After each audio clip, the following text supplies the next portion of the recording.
Main organ kidney છે. Human બોડીમાં kidney એ 1 પેર આવેલી હોય છે. કિડનીની લેન્થ 10 થી 12 સેન્ટીમીટર હોય છે, વિડ્થ 5 થી 10 સેન્ટીમીટર હોય છે અને થિકનેસ 2.5 થી 3 સેન્ટીમીટર હોય છે.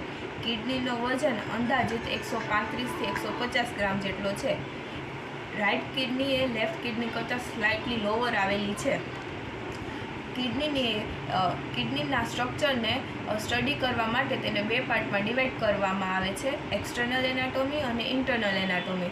એક્સટર્નલ એનાટોમીમાં તેના 3 લેયર વિશે વાત કરવામાં આવે છે, જેમાં આઉટર મોસ્ટ લેયર એ રેનલ ફેસિયા છે કે જે ડેન્સ કનેક્ટિવ ઇનરેગ્યુલર ટિશ્યુનું બનેલું છે અને સુપરફિશિયલ લેવલ છે. મિડલ લેયર એ એડિપોઝ ટિશ્યુનું લેયર છે, જેને એડિપોઝ લેયર કહેવામાં આવે છે કે જે ફેટ સેલનું બનેલું છે. અંદરનું ઇનર મોસ્ટ લેયર એ રેનલ કેપ્સ્યુલ છે કે જે ઇન્ટરનલ ઓર્ગન સાથે કિડનીના કનેક્ટેડ હોય છે. હવે ઇન્ટરનલ એનાટોમીને 2 પાર્ટમાં ડિવાઈડ કરવામાં આવે છે, કોર્ટેક્સ અને મેડ્યુલા. કોર્ટેક્સ એ કિડનીનો આઉટર પાર્ટ છે કે જે રેડિશ કલરનો છે અને જેના કન્ટેનમાં બ્લડ વેસલ્સ આવેલી છે. 2 રેનલ પિરામિડ વચ્ચેના સ્પેસને રેનલ કોલમ કહેવામાં આવે છે કે જે કોર્ટેક્સમાં પ્રેઝન્ટ છે.